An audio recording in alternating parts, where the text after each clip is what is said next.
Bismillahirrahmanirrahim. Assalamualaikum warahmatullahi wabarakatuh. Allah Subhanahu wa taala berfirman, A'udzu billahi minasyaitonir rajim. Bismillahirrahmanirrahim. Ya ayyuhalladzina amanu ista'inu bis-sabri was-salah. Innallaha ma'as-sabirin. Innallaha ma'as-sabirin. Wahai orang-orang yang beriman, mintalah pertolongan dengan sabar dan sholat. Sesungguhnya Allah bersama dengan orang-orang yang sabar. Kita sering mendengar ayat ini disampaikan oleh para ulama, para da'i, para ustadz tentang bahwa salah satu di antara cara menjemput pertolongan Allah Subhanahu wa taala itu adalah dengan melakukan ibadah sholat. Pertanyaannya adalah, sholat yang seperti apakah yang bisa menjemput pertolongan Allah dalam kehidupan kita pada saat kita sedang mengalami ujian yang berat? Banyak orang yang bilang, saya sholat tapi kok hidup saya gini-gini aja. Banyak orang yang bilang, saya udah sholat tetapi kok doa saya belum diijabah. Saya udah sholat tapi kok masalah saya masih belum selesai. Saya udah sholat tetapi kok musibah saya terus beruntun tidak pernah berhenti. Saya udah sholat tapi kok musibah terus terjadi dalam hidup saya.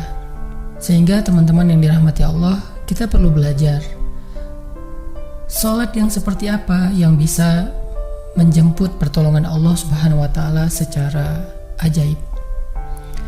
Mari kita renungkan sebuah kisah yang pernah disampaikan oleh sahabat Anas bin Malik radhiyallahu an, bahwa dahulu di masa Nabi ada seorang laki-laki di kota Madinah yang melakukan perjalanan antara Syam ke Madinah untuk berdagang.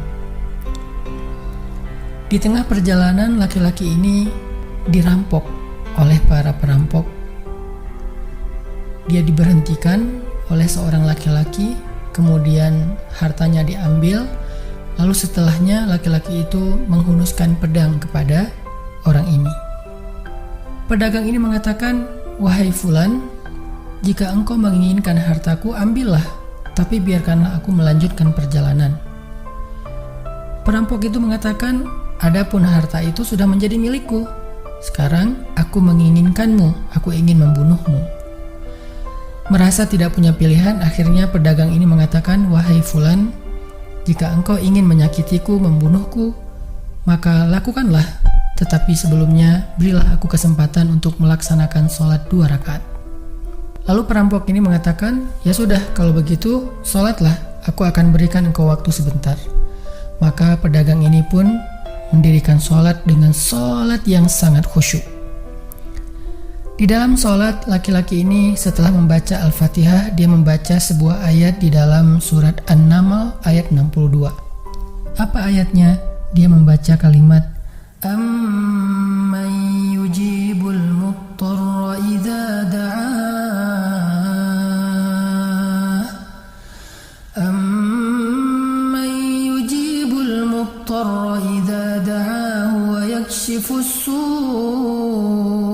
wa yaj'alukum khulafa'al ard. A ilahum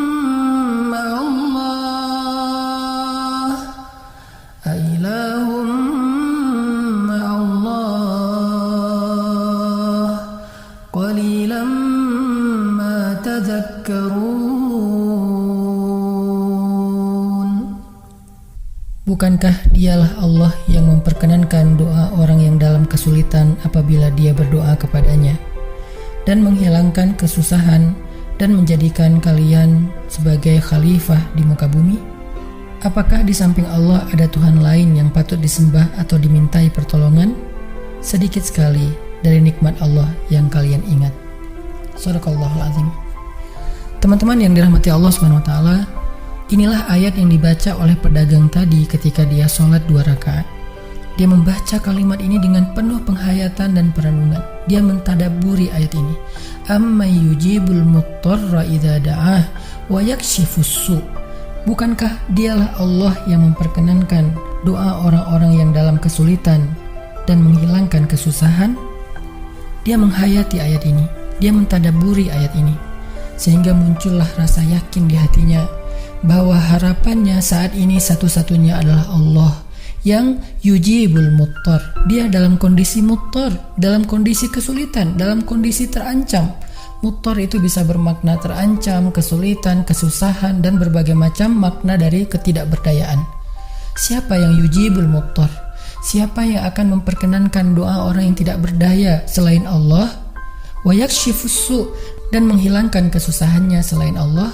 Maka mulai muncullah rasa yakin di dalam hati laki-laki ini setelah membaca ayat tersebut. Setelah selesai dia lakukan sholat, kemudian dia mengangkat kedua tangannya. Dia berdoa kepada Allah dengan menyebut nama-nama Allah yang mulia. Ya Rabbi, wahai Tuhan yang maha pengasih, wahai Tuhan yang maha penyayang, wahai Tuhan yang memiliki arasy yang mulia, wahai Tuhan yang menampakkan makhluk, wahai Tuhan yang maha mengembalikan, wahai Tuhan yang maha melaksanakan apa yang Dia kehendaki. Aku mohon dengan cahayamu yang memenuhi sudut-sudut arasy-Mu. Hamba mohon kepadamu dengan kekuasaanmu yang menguasai makhluk-Mu dan dengan rahmat-Mu yang meliputi segala sesuatu. Tidak ada Tuhan yang berhak disembah selain Engkau, ya Allah. Wahai Tuhan yang maha penolong, tolonglah aku. Laki-laki ini berdoa meminta kepada Allah dengan menyebut kebesaran Allah di arasy, menyebut cahaya-cahaya yang dimiliki oleh Allah yang meliputi arasy-Nya yang mulia.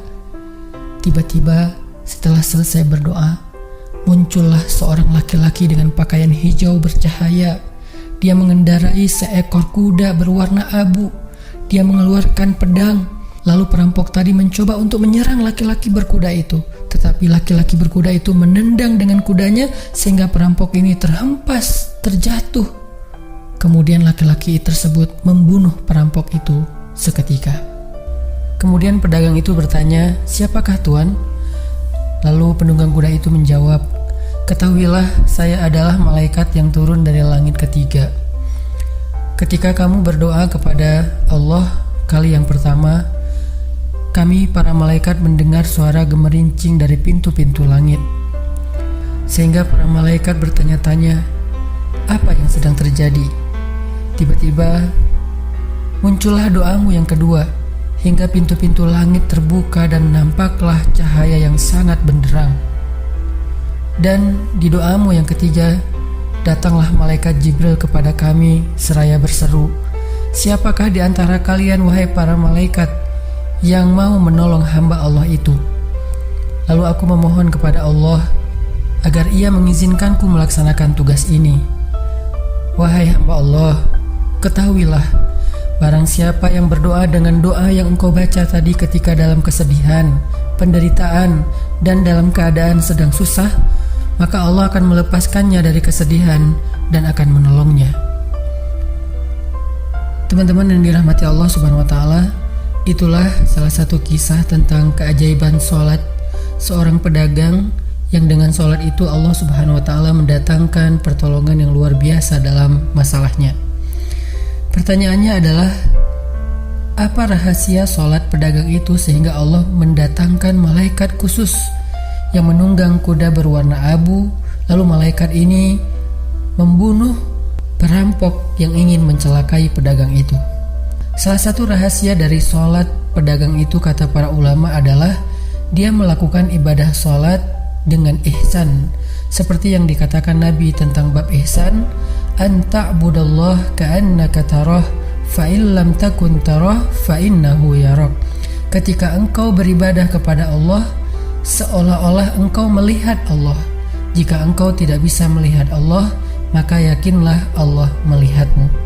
Di sini Nabi mengajarkan kepada kita tentang sholat yang terkoneksi langsung dengan Allah Subhanahu wa taala.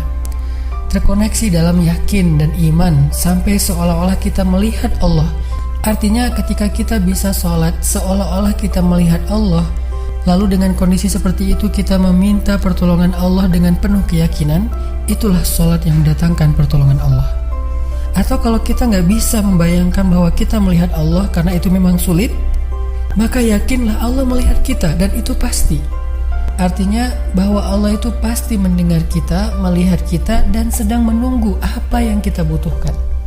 Maka orang yang bisa melakukan sholat dalam keadaan benar-benar seperti sedang bertemu dengan Allah, lalu dia meminta pertolongan Allah Subhanahu wa Ta'ala seperti pedagang tadi, maka sholatnya itulah yang disebut di dalam Al-Quran wasta'inu bis sabri was sholah, sholat yang bisa mendatangkan pertolongan Allah Subhanahu wa Ta'ala.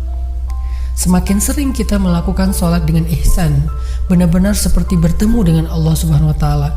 Kalau kita nggak bisa ngerasain bagaimana cara menghayati kita melihat Allah, yakinlah Allah melihat kita.